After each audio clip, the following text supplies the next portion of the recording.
Welcome to Watch on Booksellers, Talk with the Authors. I'm Margot Sagel. I'm the owner of Watch on Booksellers, and I am so pleased to welcome these three amazing authors who have written books in the World by Us series. We've got See Me, Hear Me, Know Me by Denise Lewis Patrick. And then we have Lead with Your Heart by Angela Cervantes, and The River and Me by Sharon Dennis Wyeth. So I would like to introduce each of the authors, and then we will talk to them about their books. So first, I would like to introduce Sharon Dennis Wyeth.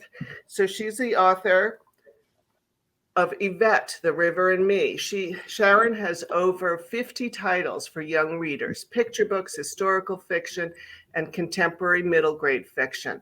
Sharon is also the Associate Professor of Children's Literature at Hollins University, and she's born and raised in Washington, D.C. She's been living in Montclair, New Jersey since 1994, and one of her favorite places to hang out is Watch on Booksellers. Thank you, Sharon. Yeah. And then Denise Lewis Patrick is the author of McKenna, See Me, Hear Me, Know Me, and she's written fiction and nonfiction for every age group, including board books, picture books, biographies, middle grade historical fiction, and young adult fiction. She's volunteered as a mentor to a young writers group and taught the first-year writing program at Montclair State University as an adjunct professor. She's originally from Louisiana, and now she lives in Montclair. And we welcome Angela Cervantes. She's the author of Maritza, Lead with Your Heart. And Angela's inspiration to start writing during her childhood was because when she loved to read, but she could never find a book that reflected her Mexican-American heritage and community. Today, Angela lives in Kansas with her family, and when she's not writing, she obsesses over her favorite soccer teams and runs every chance she gets. So we are so pleased to have the three of you here with these three great stories. I just wanted to introduce the girls, three girls, Maritza, McKenna, and Yvette, and they're friends in Washington, D.C., and this is I love it, it's their mission. The girls say, we want to live in a world where everyone is treated fairly and with respect. And we believe that if we work together, we can build a future that works for all of us. Best of all, we don't need to wait until we grow up to make a difference. We can do it right now. And together we have the power to create the kind of world we want, a world by us. I thought it was such a great mission to start these beautiful stories. So I was wondering if you could each introduce your girls and their story. So Lead with Your Heart is a story about Maritza Ochoa. She is one of the new dolls and new books as part of the World by Us series by American Girls. It's a series that was definitely with the goal to celebrate diversity, contemporary new characters, and sort of like young women's active role in social change in our world and in our country. And Maritza is definitely one of those chicas. She loves soccer. She loves to run. She is a sporty girl. But in this book, she also finds inspiration and motivation to be an advocate for immigrant rights. And that is pretty much her story. And through this journey of sort of fighting for immigrant rights, she meets the wonderful characters of McKenna and Evie, and together these girls show that one of the things that they say in this book is like, tu lucha is mi lucha, which basically is your fight, your struggle is my struggle. We're all in it together to make the world a better place and make a positive difference. And that's why it was such a joy to write. Well, I think McKenna is very confident, I think, and she discovers in the course of her story an awareness for how children are not always treated as equals in having feelings and reactions to what's going on around them. She also, as an African American living in DC, is very aware of the social justice movement that's going on around her and in the country. And so through a series of experiences in this time frame, she comes to the kind of epiphany, the awareness that she can do something to make her voice heard as a young person, as an African American person, as someone who wants everyone to be treated fairly in the world. And so she discovers how to do that using her gifts and talents. So my mission in creating her character and developing her character was to kind of show other kids, other readers, how they can use who they are to be seen and heard and really known for their individualism. Yvette, Evie Peters, is a girl from a biracial family. Her mother is African American, her father is white. She lives in my home city, Washington, D.C., where I was born and raised. And she doesn't, she's a nature lover when the story begins. She's a wonderful, sweet girl, very attached to her family. Yvette's book starts out somehow talking about the sign that she and her whole family, her brother, her little brother, and her parents made for their front yard thinking essential workers.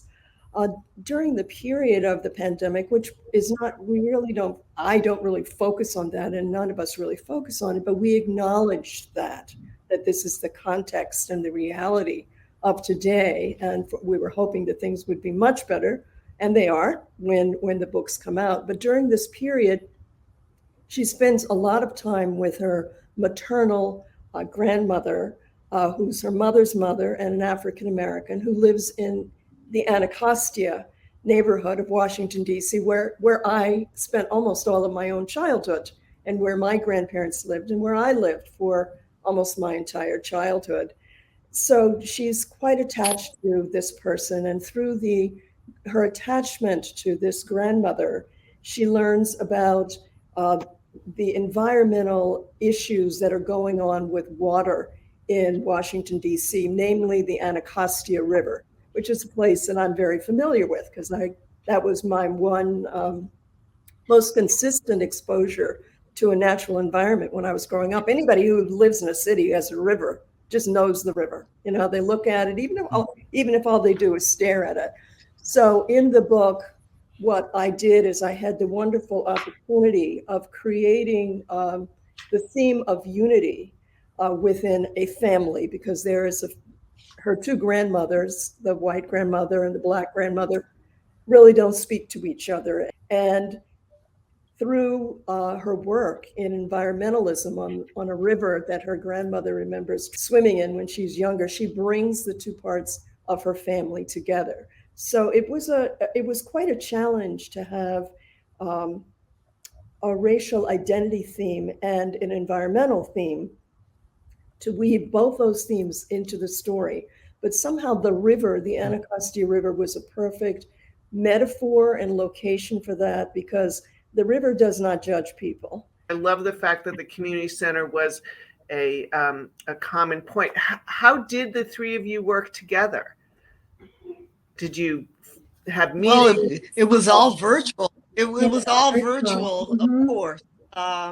And then emails with each other at a certain point when we started our writing. But Sharon and I had met each other, but we had not met Angela. And so we met each other virtually and worked for over a year. Wow. Without actually seeing each other, but getting that energy from each other in terms of how we were creating our characters and the directions they were going. I think one of the great things about the project was how each of us had characters that discovered allies, to use that word, but for them, friends that they had not met before, but the discovery was that they all shared this concern for justice and they found strength in these new friendships. And I think that that was an important thing for us to kind of present for young readers, that you have friends, but you can always find new friends with whom you have something in common. And for them, it was justice in different ways. Yeah, it was. I think that was a very exciting thing to create this the connections and how they forged these connections. And Yes. it wasn't all that easy because we each had our individual stories. Each of the girls had their own family story. And then there was this, how do they get together in Anacostia?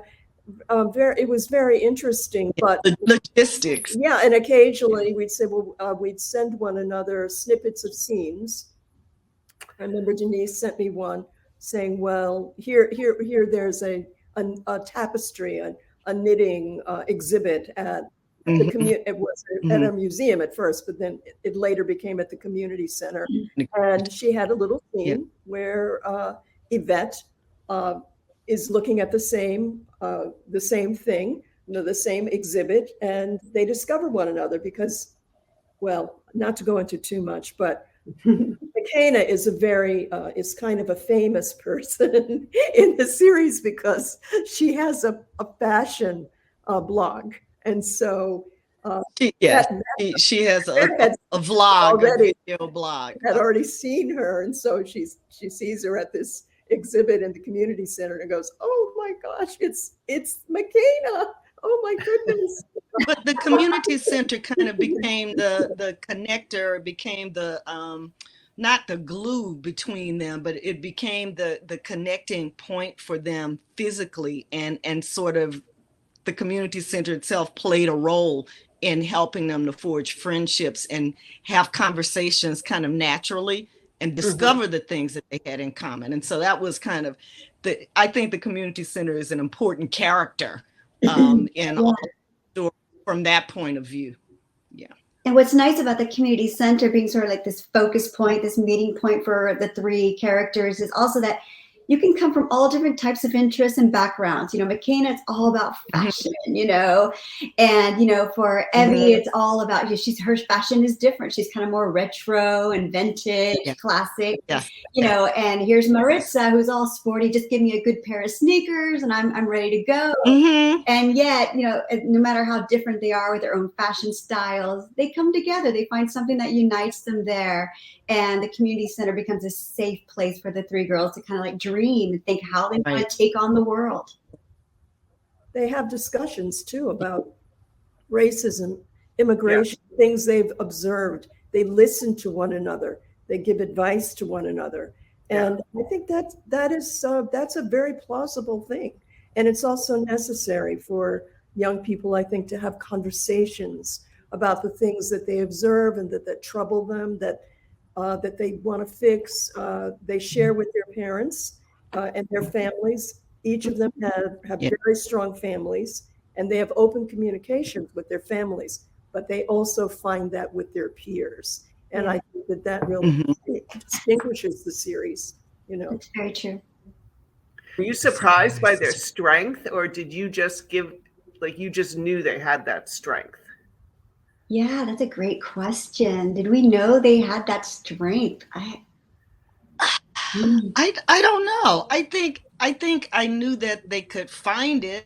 I think starting out I didn't know how she would find it, but I knew that she could and would. And I think I wanted to somehow let that come through to the readers, that you're faced with these things and you want to do something, but you're not sure if you can. And even if you think you can, you're not sure that you can be successful. And I think for each of them, there was a little moment where they had the idea, they felt strongly about it, but they wobbled a little bit on whether they could actually make this change in the way they wanted to, and for McKenna be heard in the way she felt she should be, and everyone has the right to be. So that, I think, I wasn't sure at the beginning how, but I knew that she would eventually. Yeah, Mhm. and there's definitely growth in Yeah. characters experience growth. Yeah, And it's not all easy for them, right? really They have important to, there. Mhm. They don't Yeah, they yeah. don't start out as heroes. Right. She's not on it. She doesn't have a big podium, Mhm. but she starts out from a very personal place and her own observations. And I loved the fact that she wasn't perfect. And all of these characters have their flaws, but what's wonderful about Mhm. these stories is that they all overcome them somehow, or maybe they don't. Maybe it's not all perfect at the end, but they definitely have made a difference. You definitely get the sense that they've made a difference, and they've made a difference by coming together, right? They were never in on this by themselves, and they recognize this. And I just want to say one thing, with Maritza being a soccer player, what's really important to her through soccer, she's learned, like, you play fair on the field, but it's also important that you play fair off the field in Yeah. life with your Yeah. friends, with your family, and with people, and you treat people as you want to be treated. And I think that's very Mhm. key. And not only that, but like where the whole story is based, the beautiful Washington, D.C., where history is made. And these girls are all like, history isn't done yet. We're here to keep making history and to keep making change in this powerful city. So Absolutely. the community center is a That's setting, but also the city of DC is a big character of these stories as well, right? Like I Yeah. love Yeah. doing research Yeah. in DC. I did it I'm a so while ago, and it was really fun. Yeah. I have to thank you all. This is so wonderful to hear how you all came together, how you created these strong characters. It's really inspiring. And I'm very excited about being able to welcome Sharon and Denise this Sunday at 2 p.m. at Watchung Booksellers. We will be in the cafe next door, so there should be plenty of room, and it'll be a safe space to come meet the authors, get some signed books. We're really sorry you won't be able to join us, Angela, but your books are there. Yeah. So Yay. in spirit and in actuality. I'll And be there in spirit. and we'll give the kids an opportunity to ask questions and meet real life authors. I hope you bring your dolls. Oh, yeah. Good. And in the meantime, if anybody can't join us on Sunday but want some signed books, there's a button at the bottom of the screen here that will direct you to Watchung Booksellers website, and you can get your copy of the book, and we will have them signed for you. But please come by on Sunday and meet Sharon and Denise. And thank you, Angela, Sharon, Denise, for sharing the stories behind these Thank you. amazing Thank you. girls.